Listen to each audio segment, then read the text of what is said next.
welcome back to Joe's Shed. I've sort of got over the new bike syndrome now and the weather's shit, so I thought I'd better make an effort to try and get the other one running. Sad times. So a little bit of history, if you don't know, that's the first one I rebuilt. That's been 5 years I think since I rebuilt that. It needs a little bit of TLC, but more importantly I was riding it back from a bike meet a few months ago, and it decided to split a piston ring out of the exhaust port, which is not very clever. So yeah, we'll have a look at the pistons if you like, and what happens if you split a ring out of the exhaust. So I've always used Mitaka pistons. These are the Japanese ones. They're pretty good, you know. I've always found them good pistons.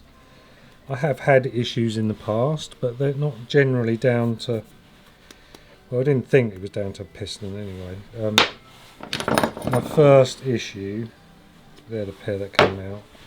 First issue I had with Mitaka pistons was this.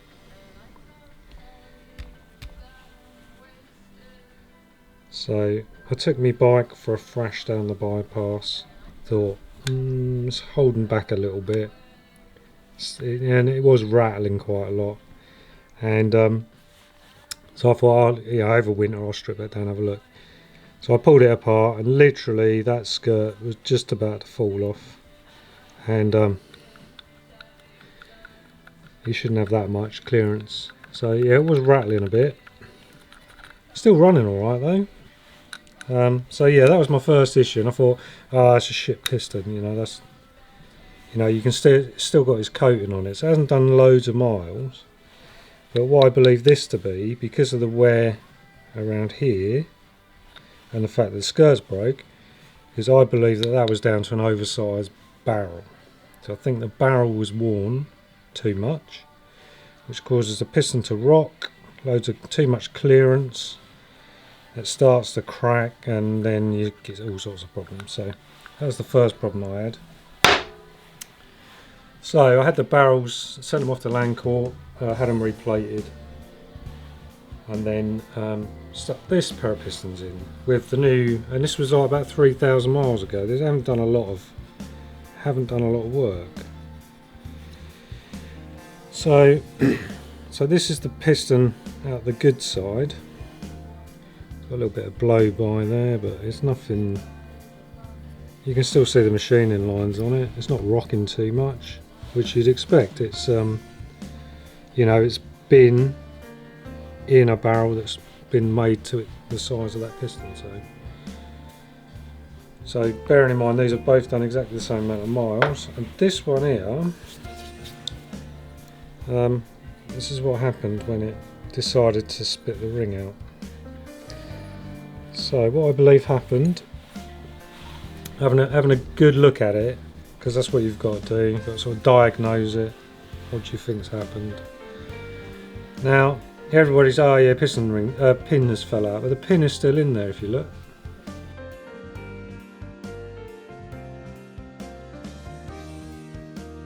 So that pin is still present, but the problem I think that pin has been machined too far up in this piston.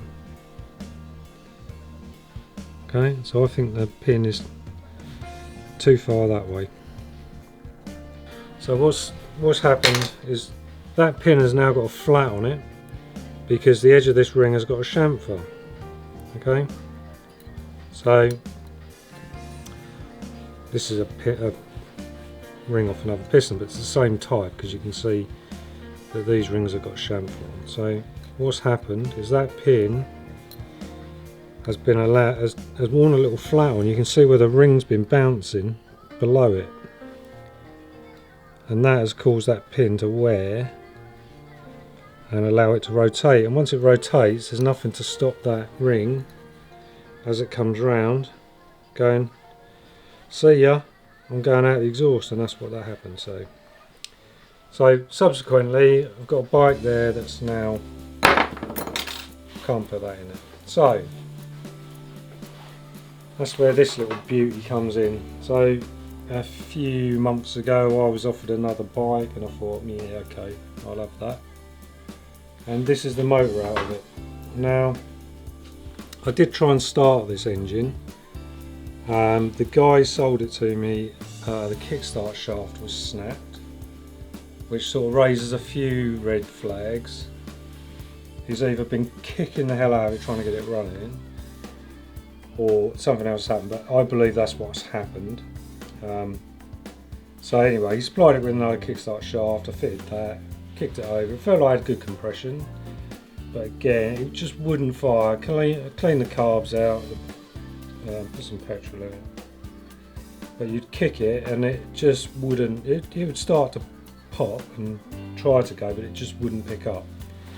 So I've pulled the motor out and we've had a look in the inlets, and I've left these as they were when I found them, so you're going to witness what I saw, and all I can say is I'm glad it didn't fire. So somebody kindly put a rag in there in 1992 probably, so we'll whip them off and have a look.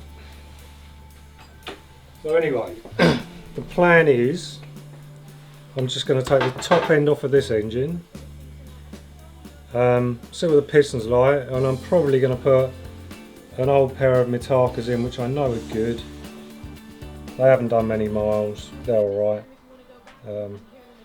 So I've just put them in the ultrasonic wash, just give everything a bit of a clean up. I'll measure the barrels and yeah, just make sure everything's alright, and then basically I just want to get that running again. The plan for this engine, with the damaged barrels I've taken off of that, eventually I'm going to turn it into a 300. So I'll try and document that as I go along. It's a, you know, a lot of people have already done it, so I'm using their knowledge, which I'm very grateful for. Sort of helped me along the way. So yeah, the sort of feedback I've been getting is seems like the thing to do.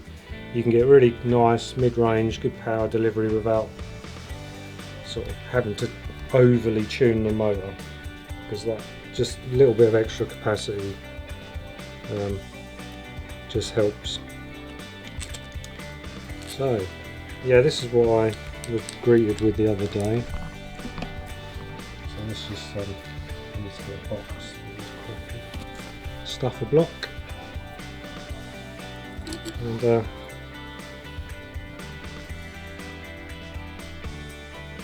it's nice, isn't it?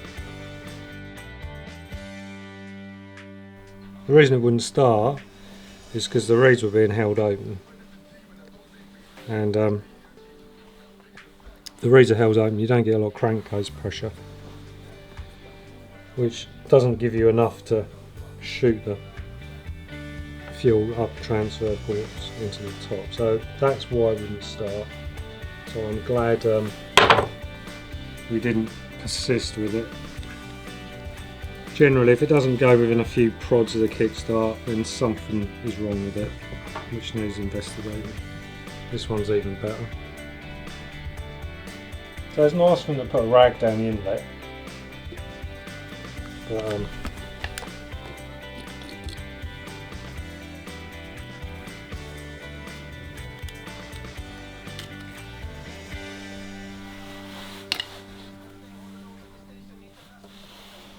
so yeah, it's nice. Nice set of reeds though, I haven't seen ones like that. They're like a two-stage reed.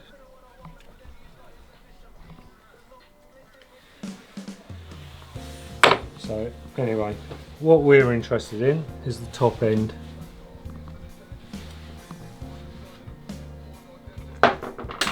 So today I'm going to take the barrels off. I'm going to leave all the head attached, leave everything as it is.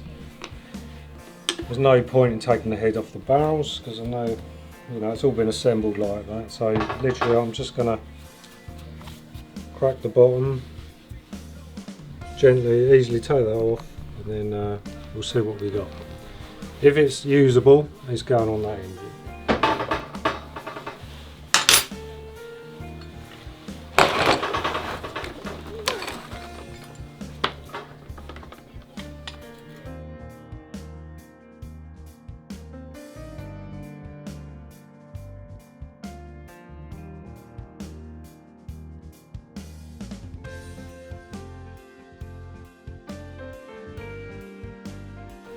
That's my specially adapted spanner. That's just ground down on that wall a little bit, and it just helps you get it on the front nuts because it's a bit tight.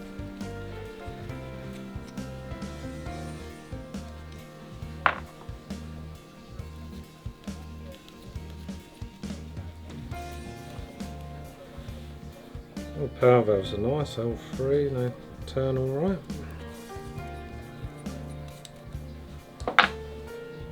That's why I'm leaving all the head as it is. I'm not going to bother taking that apart unless there's a horrible mess in there, which it could well be. But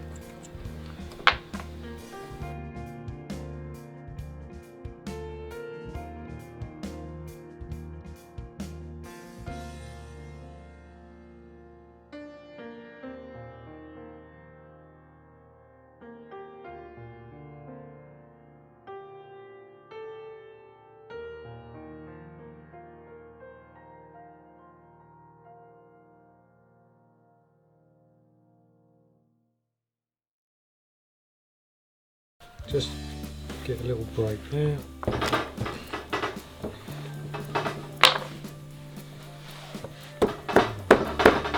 Because you're literally just trying to break that gasket. Ta-da!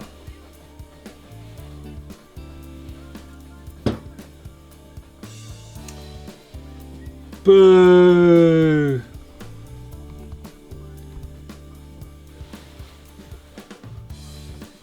There's a bit of that raglet. So the reason I say boo is if you look in there, and I'll get my little pointy stick. In this one, look at that, that's nice. Right, so this bike's not going to run.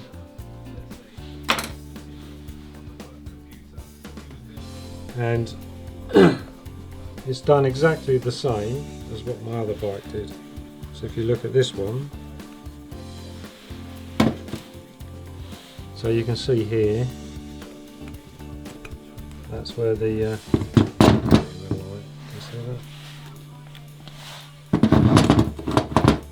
there.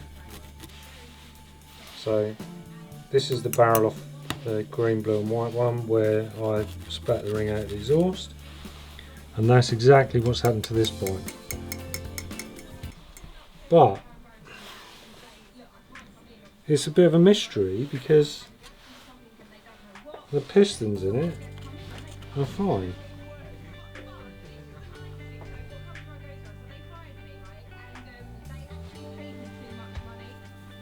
So I don't know what's going on. It looks like somebody's put a piston in there. That's definitely that side. So why would somebody put a piston in it?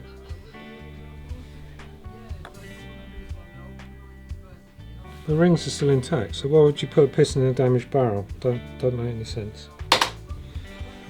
So that barrel's knackered. That barrel's knackered.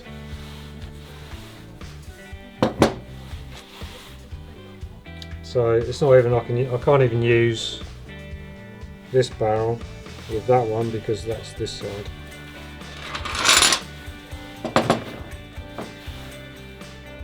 So there you go. I won't be putting this top end on that bike because it's got a knackered barrel.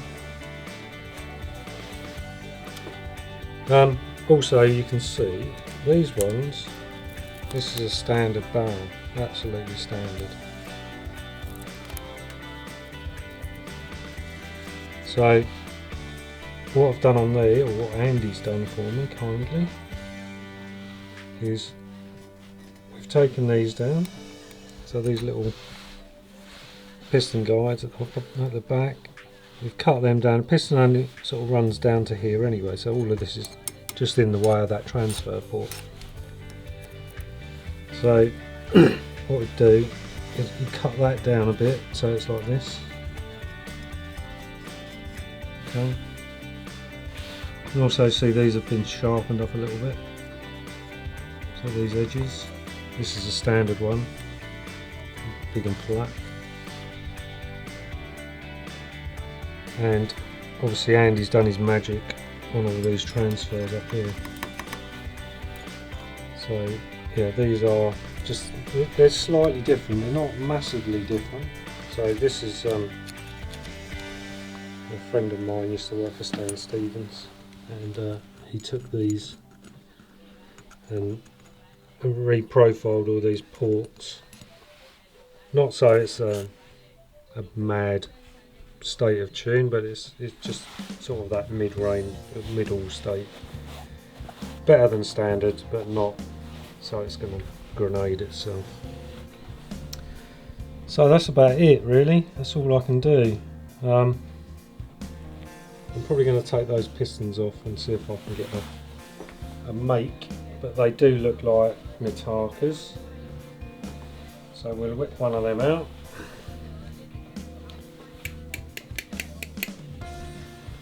So I've just got a workshop full of knackered pistons and barrels now.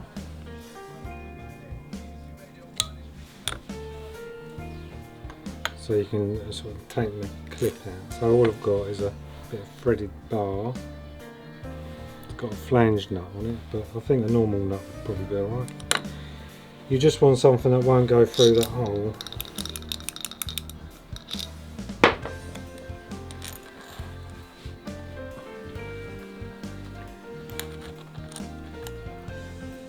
Good. So now I need just a little socket to take that gap up.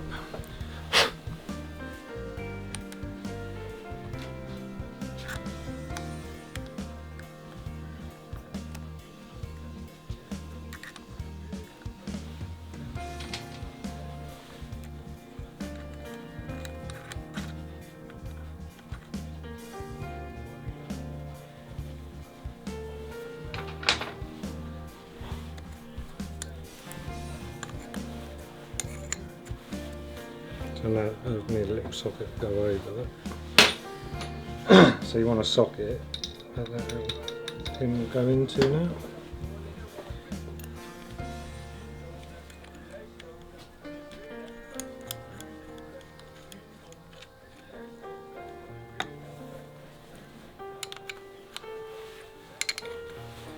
So if you take them out like this, you don't put any stress on your conrod. All you're doing is pulling the pin against the piston. If you got something and hit that through there, you potentially will put stress on your conrod, which is never a good idea.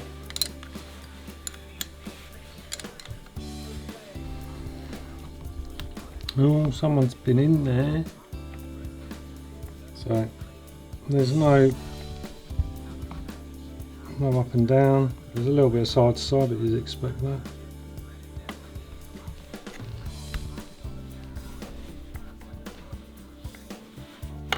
So you're looking for any scores in here. That looks alright. Looks a bit dull, but it's okay. Probably okay.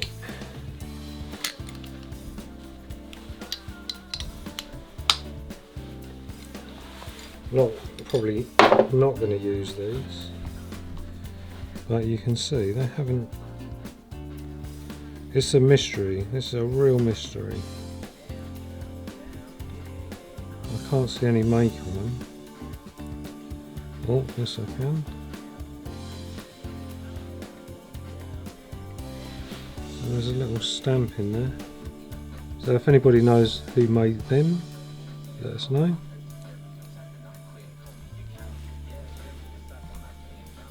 Yeah, they've done no work at all. but it's bizarre. Why would somebody put that in a damaged barrel? Don't get it. Anyway, yeah, someone's been in here, because if you look here, flowed nicely. So anyway, yeah, this engine is destined to be pulled apart, checked, anything changed that needs changing. So that's about it for tonight. So it looks like I've got a few barrels to send down to Lancourt or Grampian, or whoever wants to do it for me. So yeah, I do have another pair of barrels in the garage, but I do know they are knackered. So yeah, that's about it. So that's what happens if you exhaust ring falls out of the exhaust. That's what damage it does. That's what's damage. That's what the damage has been done to this barrel as well.